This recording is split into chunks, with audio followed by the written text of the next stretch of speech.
Saitama qanchalik kuchli? Uning kuchi salkam cheksizdir yoki undan yuqori. Tushunganingizdek, obunachilar, biz bugungi videomizda Saitama haqida bo'ladi. Va aytgancha, shu videoga bitta like bosib, kanalga obuna bo'lishni unutmang. Endi videoni boshladik. Saitama nega bunchalik kuchli? Shunchaki u zalga borib, mashq qilib, shunchalik kuchli bo'lib qolgan. Juda qiziq. Uni bir xil odamlar One Punch Man, ya'ni bir zarli odam deb atashadi. Uning kuchi raqibi qanchalik kuchli bo'lsa, o'z raqibidan 2 baravar kuchli bo'ladi. Agar shu videoga 50 ta like yig'ilsa, 25 ta obunachi kelsa, Saitamani Marvel va DC olamidagi uni yenga oladigan personajlar haqida video bo'ladi. U yoqda top 7 ta personajlar bo'ladi. Endi videoga qaytsak obunachilar, Saitama animedagi eng kuchli personaj emas. U 3-o'rinda turadi. Ular kimligini bilsangiz kommentlarga yozib qo'yinglar, obunachilar. Uning kuch va qobiliyatlari: kuch, tezlik, chidamlilik, IQ level, zarba va boshqalar. Uning eng kuchli holati salkam Toa bilan bir xil urushadi.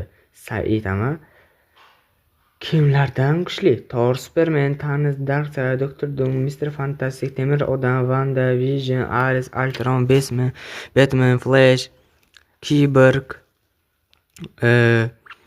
g'arib ayol va juda ko'p personajlardan u kuchlidir, obunachilar. Uning zarbasi shunchalik kuchliki, u bir zarba bilan tog'larni yo'q qilishi ham mumkin, obunachilar. Shuni esdan chiqarmanglar. Va aytgancha, obunachilar, bitta Faton Uz akamiz bizdan Aresga qarshi Ultron batlini so'ragan edilar. Ularni savolga javob bersak, Ares kino olamida kuchli, Ultron esa komiksda, brat. Shuni agar shu videoni ko'rsangiz, shuni esdan chiqarmang. Siz post qo'yganingizga men yozib qo'ygandim. Agar sizlarga ham shunaqa endi bironta savollaringiz bo'lsa, kommentlarga yozib qo'yinglar. Va aytgancha, reklama ham qilib berishim mumkin, obunachilar. Endi reklama sharti nima desak, qarshi shu 98.5% ni 100% qilsak yaxshi bo'lar edi.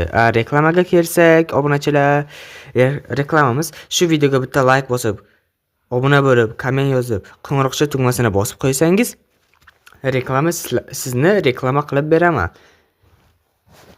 Yaqin orada biz 2 ga bo'lamiz.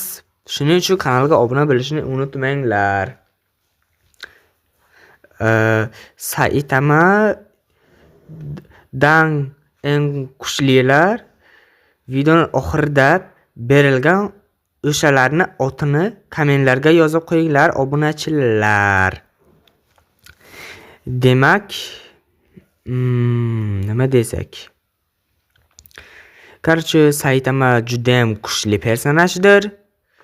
Mana ko'ringlar, undan kim kuchli? 1.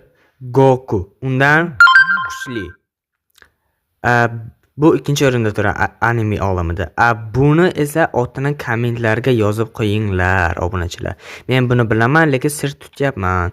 Bu anime olamidagi eng kuchli personajdir, obunachilar. Videolarimiz shulardan iborat edi. Videoga bitta like bosib, kanalga obuna bo'lishni unutmanglar, obunachilar. Hammaga xayr deb qolaman. Всем пока, obunachilar.